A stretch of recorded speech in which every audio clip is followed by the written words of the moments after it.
ঋষভে আমাদের দ্বিতীয় দিনের সকালটা শুরু হলো দারুণ একটা সূর্যোদয় দেখতে দেখতে। পাহাড়ের ওপর থেকে সূর্য আস্তে আস্তে উঠে আসছে, আর আমরা সেটা রুমের জানালা দিয়েই দেখতে পাচ্ছিলাম। বাইরে যাওয়ার আর আমাদের প্রয়োজন পড়েনি। সূর্যের লাল আভায় পাহাড়ের ওপরটা দারুণ সুন্দর লাগছিল, চারিদিকটা লাল আভায় ভরে গেছে।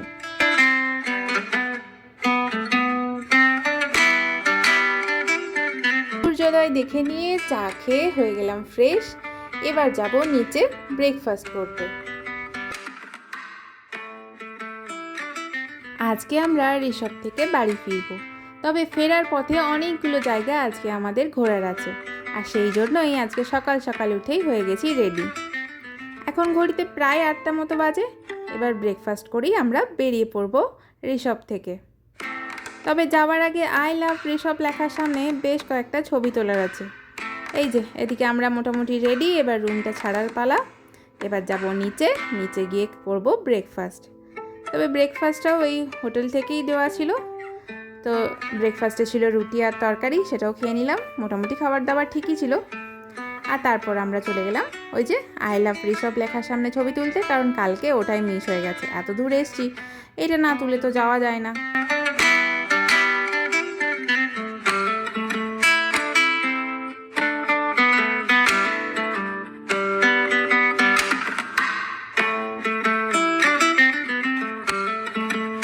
এই যে এখানে বরকে আর মেয়েকে নিয়ে চলে এসেছি, আর দাদা বৌদি পিছনে আসছে। তো এখানে এই যে ওদেরকে দাঁড়াতে বলেছি, আর আমি এখন হয়ে গেছি ওদের ক্যামেরাম্যান। মোবাইল নিয়ে এখন আমাদের ফটো তোলার পালা।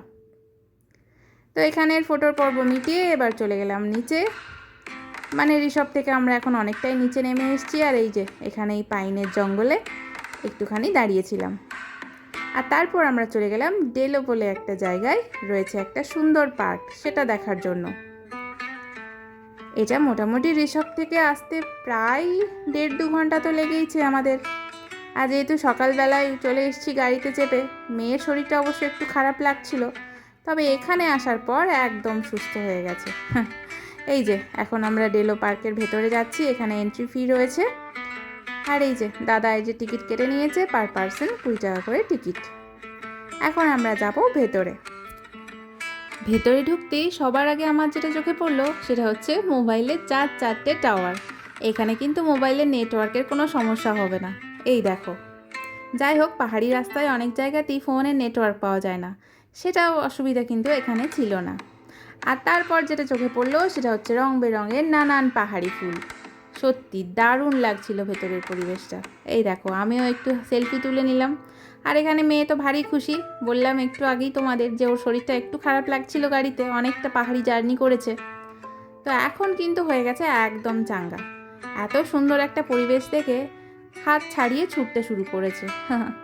আর এখানে কিন্তু ভেতরে থাকার ব্যবস্থাও রয়েছে। দেখলাম ভেতরে কিন্তু একটা রেস্টুরেন্ট বা হোটেলের মতো রয়েছে, যেখানে কিন্তু থাকা যাবে। চলো তোমাদেরকেও একটু দেখাই। এই দেখো, এটা অবশ্য বাইরে থেকেই তোমাদের দেখালাম, কারণ ভেতরে কাউকে সেরকম দেখতে পেলাম না। তবে এখানে কিন্তু থাকার ব্যবস্থা আছে, যেটা বাইরে লেখাও রয়েছে।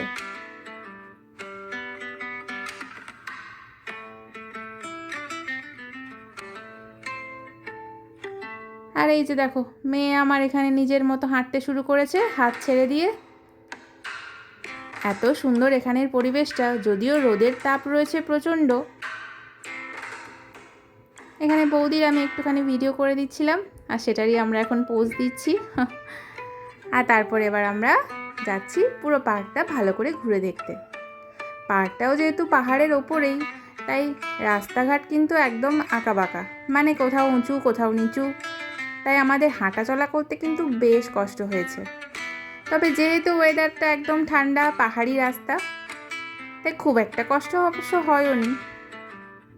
তবে পাহাড়ের ঢাল দিয়ে ওঠার সময় একটু তো অসুবিধা হবেই, যেহেতু আমরা পাহাড়ি রাস্তায় হাঁটতে অভ্যস্ত নই।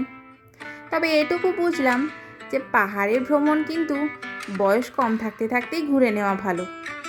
বয়স্কদের জন্য কিন্তু এটা বেশ কষ্টকর। তো এখন আমরা যাচ্ছি পার্কের একদম শেষের দিকে। আর এখানেও দেখলাম প্রচুর পাইনের জঙ্গল রয়েছে, প্রচুর পাইন গাছ রয়েছে, আর সঙ্গে তো বললামই প্রচুর পাহাড়ি ফুল। এই দেখো দেখতে দারুণ সুন্দর, আর একটা মিষ্টি গন্ধও রয়েছে ফুলগুলোতে। তো অনেকটা আসার পর এখানে রয়েছিল একটা বসার জায়গা, আর সেখানেই আমরা সবাই মিলে বসে পড়লাম। এই যে সবাই মোটামুটি এই পাহাড়ি রাস্তায় হাঁটতে হাঁটতে একটু ক্লান্ত হয়ে গেছি। পার্কটা কিন্তু বেশ বড়, আর এই দেখো এই ফুলগুলোও কিন্তু দারুণ দেখতে, তাই না? তো এখানে বসেছিলাম, আর দূরে ওই যে পাহাড়ের দিকে তাকিয়ে দারুণ লাগছিল ভিউটা। তারপর আবার কিছুক্ষণ বসে নিয়ে শুরু করে দিলাম হাঁটা। পুরো পার্কটা ঘুরে দেখতে হবে তো, আবার অনেকগুলো জায়গা যাওয়ারও আছে, তাই একটু তাড়াও ছিল।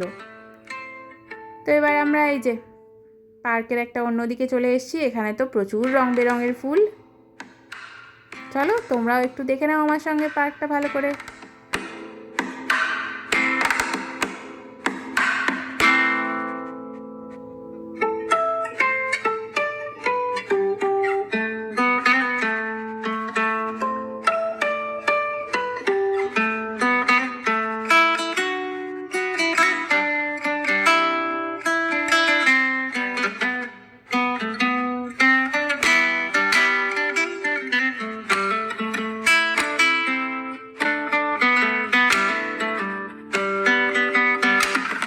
পার্কের মধ্যেই একটা জায়গায় লেখাই ছিল আই লাভ কালিম্পং। তো ভাবলাম সব জায়গায় যখন ছবি তুলছি এটাই বা কেন বাদ যায়। তবে সামনে থেকে ছবি তোলাটা একটু ডিফিকাল্ট ছিল, কারণ এই যে পাশে এত ফুল গাছ রয়েছে যে সামনে থেকে ঠিক ছবিটা আসছিল না। আর আমি এত দূর থেকে ছবি তুলছি, জুম করে ছাড়া তো এদেরকে দেখাই যায় না। এই যে এখানে আমি দূরে চলে এসেছি ছবি তুলতে। যাই হোক, ওদের ছবি তুলে আমরা এখন চলে এলাম কালিম্পং সায়েন্স সেন্টারে।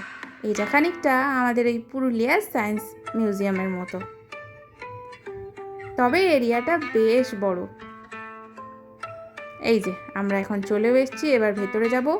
এখানে কিন্তু কোনো এন্ট্রি ফি নেই, যদিও গাড়ি পার্কিংয়ের জন্য কিছু টাকা লেগেছে, কিন্তু এইখানে ভেতরে ঢোকার জন্য আলাদা করে কোনো চার্জ লাগছে না।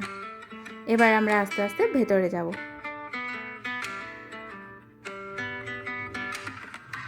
আর এদিকে আমার মেয়েকে দেখো, ভেতরে যাওয়ার জন্য তো রীতিমতো হাত ধরে টানতে শুরু করেছে।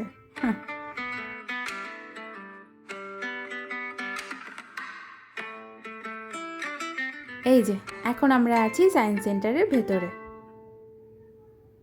এখানে কিন্তু সায়েন্স ওরিয়েন্টেড প্রচুর জিনিস রয়েছে। আর এবার চলে এলাম বাইরে। বাইরের এরিয়াটা তো অনেক বড়, বাচ্চাদের প্রচুর অ্যাক্টিভিটি রয়েছে।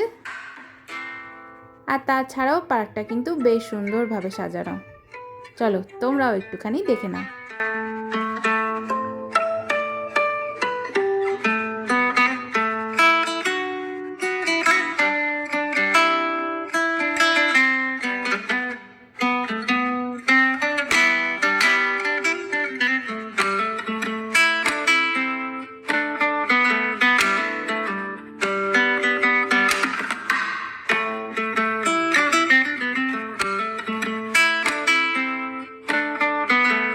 আর ওই দেখো দূরে আকাশে পাখির মতো উড়ে বেড়াচ্ছে, কি দারুণ লাগছে না?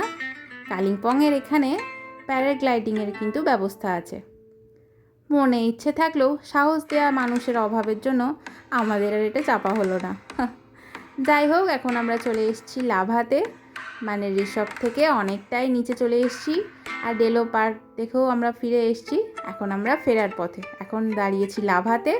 এখানে আমরা কিছুক্ষণ দাঁড়াবো, আর এখানে একটা মনেস্ট্রি আছে, লাভা মনেস্ট্রি, সেটা দেখব।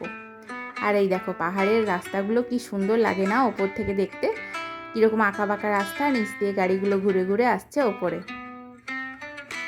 তো এখানে কিছুক্ষণ বসেছিলাম, কারণ অনেকটাই জার্নি হয়েছে, একটু রেস্ট না নিয়ে নামলে বেশ সকলেরই অসুবিধা হবে।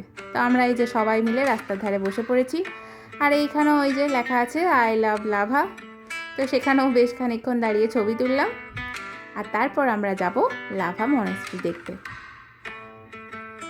এই যে চলে এসেছি, এখন আমরা ভেতরে ঢুকবো।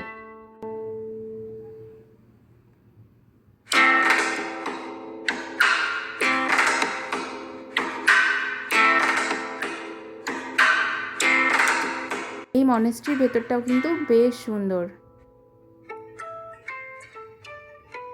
আর সব থেকে ভালো তো এখানকার এই যে পাহাড়ের ভিউগুলো। চলো তোমাদেরকেও একটু দেখাই।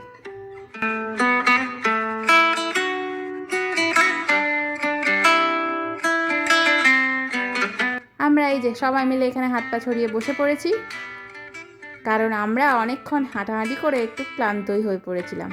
তবে ভেতরের পরিবেশটা সত্যিই খুব শান্ত।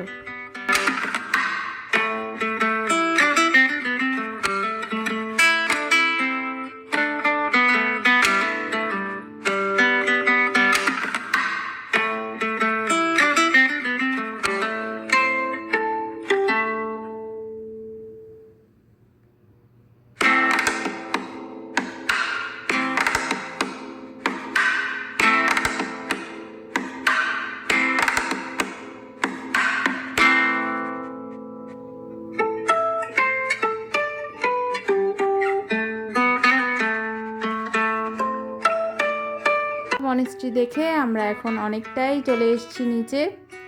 আর এই যে এখানে পাপড় খেতি বলে একটা জায়গায় আমরা এসে আবার খানিকক্ষণ দাঁড়িয়েছিলাম।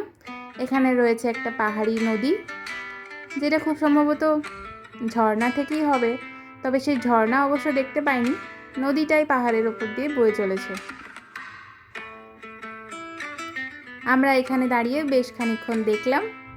অবশ্য আমরা নিচেও নেমেছিলাম, তবে এই পাহাড়ের রাস্তায় এইসব বড় বড় পাথর সরিয়ে নামাটাই একটু কষ্টের। তো সবাই মিলে ধীরে ধীরে সেখানেও একটুখানি নামলাম, তারপর আবার গাড়িতে উঠে রওনা দিলাম। অনেকটাই আমরা পাহাড় থেকে নেমে এসেছি, আর অবশ্য খুব একটা দূর নয়। এবার বাড়ি ফেরার পালা। দারুণ সুন্দর ঘুরলাম এই পাহাড়। আর এই যে আমি এখানে নেমে পড়েছিলাম ঠান্ডা ঠান্ডা জলের মধ্যে পাহাড়ে দাঁড়িয়ে। আর তারপরে এই যে চলে এসেছি চা বাগান, পাইনের জঙ্গল ছাড়িয়ে।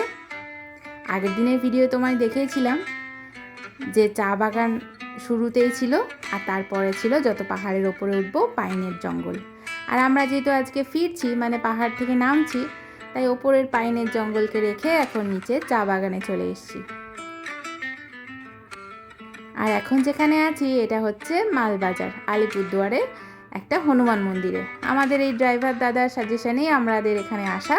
সত্যি মন্দিরটি দারুণ সুন্দর। এই মন্দির দেখেই আজকের মতো আমাদের ভ্রমণ পর্ব শেষ হলো। এবার যাব আমরা বাড়ি, আর কালকে আমাদের ফেরার টিকিট। তো চলো আজকের ভিডিওটা এখানেই শেষ করছি। ভালো লাগলে চ্যানেলটা সাবস্ক্রাইব করে দিও। টাটা।